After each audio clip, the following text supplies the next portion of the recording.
Hello. আজ আমরা যে বিষয়বস্তুর উপর একত্রিত হয়েছিলাম, যে অনুষ্ঠানটির আয়োজন করা হয়েছিল, তা ছিল ছাত্রছাত্রীদের কাছ থেকে একটি লেখা আহ্বান করা হয়েছিল।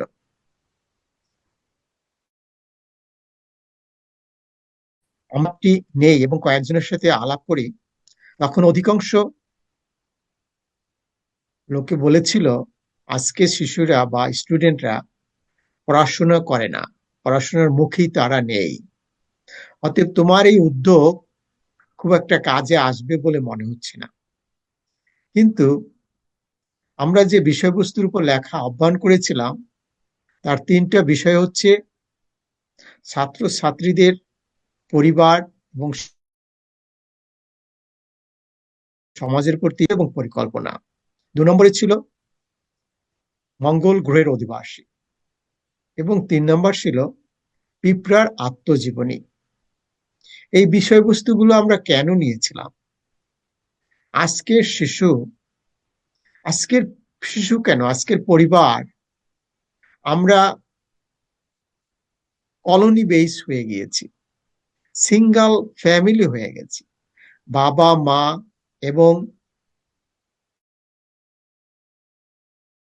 ভাই বোন আপন নিজের, এছাড়া অন্যদের সাথে পারিবারিক যে সম্পর্ক, একত্রে বড় হওয়ার যে উজ্জ্বল সম্ভাবনা, পরস্পরকে ভালোবাসার যে একটা সুযোগ ছিল, সেগুলো থেকে কিন্তু আজকের শিশু অনেকটাই বঞ্চিত।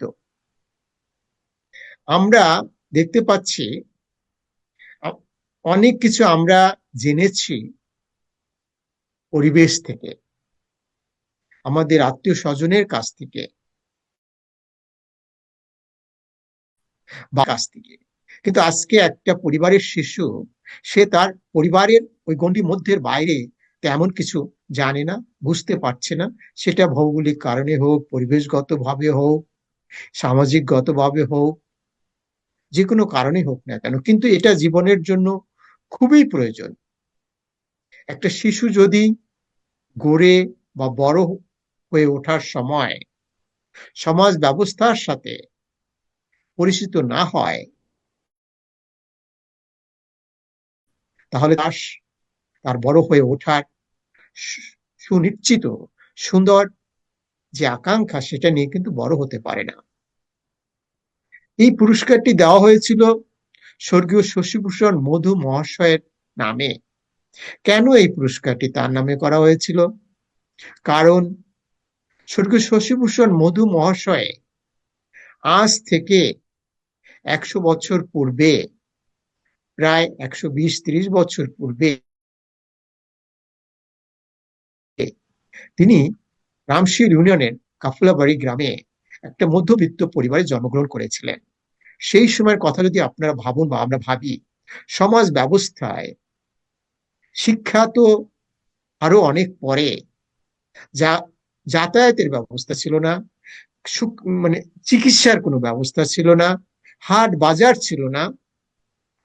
সেই সময়ে বাবু স্বর্গীয় শশীভূষণ মধু মহাশয় উচ্চ শিক্ষিত হয়ে সমাজকে তৈরি করার জন্য তিনি তার জীবনকে উৎসর্গ করেছিলেন। তার সাথে ছিলেন কয়েকজন সহযোগী। তারা কিন্তু অনেক সুখে, অনেক স্বাচ্ছন্দ্যের মধ্যে জীবনযাপন করতে পারতেন বড় চাকরি করে, কিন্তু তারা করলেন না। শশীভূষণ মধু মহাশয় তিনি করলেন না। তিনি সমাজকে জাগ্রত করার জন্য, তার মতো আদর্শী তৈরি করার জন্য তিনি অনেক অনেক পরিশ্রম করলেন এবং সমাজকে তৈরি করলেন। শিক্ষা প্রতিষ্ঠান, হাট বাজার, রাস্তাঘাট, এগুলো তৈরি করলেন, যার মাধ্যমে আজকে আমরা সমাজে যারা পড়াশোনা করে বড় হয়েছি মানে আমরা অনেকে, আমি বলবো, সার্টিফিকেট অর্জন করে হয়তো চাকরি করে সুখে আছি, ভালো আছি। কিন্তু এর মধ্য থেকে অনেকেই আমরা সুন্দর মন মানসিকতা আমাদের নিয়ে অনেকেই অগ্রসর হয়েছেন। কিন্তু আমার পরিকল্পনা হচ্ছে শিশুদেরকে আজকের এই সমাজ ব্যবস্থায় তাদেরকে কিভাবে, পরিবার কাকে বলে, সমাজ কাকে বলে, পরিবার এবং সমাজের প্রতি আমাদের দায়িত্ব এবং কর্তব্য কি, এগুলো তাদের মধ্যে ইন করানো যায় কিনা, যেগুলো পরিবেশ থেকে এখন শেখার উপায় কম। অতএব এই উদ্যোগ নেওয়ায় আজকে শিশুরা দেখা যাচ্ছে যে লেখা দ্বারা সেখানে লিখেছে, পুরস্কৃত হয়েছে, খুবই সুন্দর তারা লিখেছে। দ্যাট মিনস তাদের ভিতর পরিবার এবং সমাজের জন্য করণীয় যে মন মানসিকতা তা তাদের ভিতর আছে। সেই ভাবটাকে, সেই ইচ্ছা শক্তিটাকে জীবিত রাখতে হবে, ছোটবেলা থেকে বপন করতে হবে। তাহলেই তারা একদিন সুন্দর পরিবেশ এবং মন মানসিকতা নিয়ে অগ্রসর হতে পারবে। দ্বিতীয় অংশটা ছিল মঙ্গল গ্রহের অধিবাসী। এটা একটি কাল্পনিক, কারণ এখন পর্যন্ত সেখানে কোনো মানুষ বসবাস করা তো দূরের কথা, সেই পরিবেশেই হয়নি। সেখানে রোবট বা নাসা থেকে কয়েকটি যান সেখানে গিয়েছে, রোবোটিক, তারা কিছু পিকচার পাঠিয়েছে, তার ভিত্তির মাধ্যমে কিছু কাল্পনিক চিন্তা চেতনার সৃষ্টি হয়েছে। আমার এই লেখার মাধ্যমে একটা উদ্দেশ্য ছিল, এই টপিকসের জন্য একটা উদ্দেশ্য ছিল ইমাজিনেশন। একটা শিশু যদি ইমাজিনেশনটাকে বাড়ানো না যায়, তাহলে সেই শিশু বড় হওয়া কষ্টকর। ইমাজিনেশনের মাধ্যমে সৃষ্টি হয় আইডিয়া, আর আইডিয়া থাকলে পরে সৃষ্টি হয় ইনোভেশন। তাই একটা শিশুকে ছোটবেলা থেকে যদি তাদের ভিতর ইমাজিনেশনের বিষয়বস্তুটাকে ইন করিয়ে দেওয়া যায়, তাহলে তার ভিতর থেকে অনেক সুন্দর কিছু আসা সম্ভব। অতএব শিশুদের মধ্যে ইমাজিনেশনের শক্তিটা বাড়াতে হবে। তৃতীয় বিষয়বস্তুটা ছিল পিঁপড়ার আত্মজীবনী। কেন? কারণ আমরা দেখছি একটা পিঁপড়া কিন্তু সারিবদ্ধভাবে, তাদের দলগতভাবে খাদ্য সংগ্রহ করে এবং একসাথে করে তাদের বসবাসের স্থানে চলে যায়। তারা খাদ্য সংগ্রহ করে একার জন্য নয়, তারা খাদ্য সংগ্রহ করে সকলার জন্য। সবাই যাতে সেখানে, যখন খাবার থাকবে না, সবাই মিলেই যাতে সেটা খেতে পারে। তাদের জীবন যাত্রাগুলোকে যদি দেখা হয়, অনেক সুশৃঙ্খল, অনেক সমষ্টিগত, ব্যক্তি কেন্দ্রিক ভোগ বিলাস, তারা সবাইকে নিয়ে যাতে সুন্দরভাবে বসবাস করতে পারে, সুন্দরভাবে একটা কাজ সুসম্পন্ন করতে পারে, তারই প্রতিযোগিতা তাদের মাধ্যমে। তাই এই লেখাটি লেখে যদি একটা শিশুর মধ্যে ছোটবেলা থেকেই সবাইকে নিয়ে কাজ করার, চিন্তা করার একটা উৎস উদ্দীপনা থাকে এবং সেভাবে পরিকল্পনা থাকে, সেভাবে সেই শিশুটা যদি অগ্রসর হয়, তাহলে সে সমাজকে, পরিবারকে, সমাজকে, দেশকে কিছু দিতে পারবে। আমরা জানি না এই লেখার মাধ্যমে কতটা শিশু ভবিষ্যতের জন্য উদ্বুদ্ধ হবে, কিন্তু ভিত্তি স্থাপন করা উচিত। হয়তো এর ভিতর 5% শিশুর মধ্যে কিছুটা হলো পজিটিভ আগ্রহ সৃষ্টি হবে, এই 5% আরো 5% সৃষ্টি করবে ভবিষ্যতে।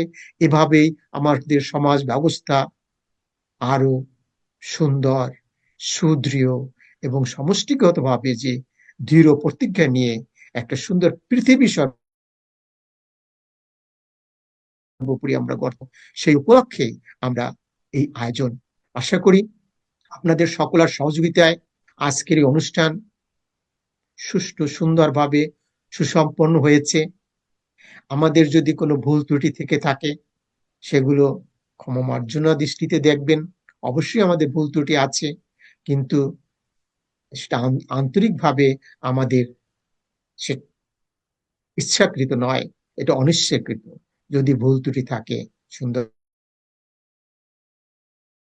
ভাবে দেখবেন সাথে আমরা যাতে আমাদের এই ভুল ত্রুটিগুলো আরো সংশোধিত করে, সংশোধন করে সুন্দর কিছু সৃষ্টি করতে পারি। সেজন্য আপনাদের সকলের সহযোগিতা আমাদের একান্ত প্রয়োজন। আবারও ইউএনসি ট্রাস্টের পক্ষ থেকে আপনাদের সবাইকে আমার প্রণাম। শিশুদেরকে সুন্দর জীবন যাত্রার জন্য শুভকামনা, এবং আপনারও আমাদের জন্য আশীর্বাদ রাখবেন, যাতে আমরা সুন্দর সুষ্ঠু চিন্তা চেতনা নিয়ে এবং আমাদের ভবিষ্যৎ প্রজন্মকে আরো সুন্দর করে বড় করতে পারি, তারাও যাতে এই ব্যবস্থার জন্য সামনের দিকে এগিয়ে আসে, সেই প্রার্থনা আপনাদের কাছে করছি। আপনারা সবাই ভালো থাকুন, সুন্দর থাকুন, সুস্থ থাকুন, এবং সুন্দর কিছু আমরা করতে পারি, এই আশাবাদ ব্যক্ত করে আজকে এখানেই শেষ করছি। ধন্যবাদ। বাই।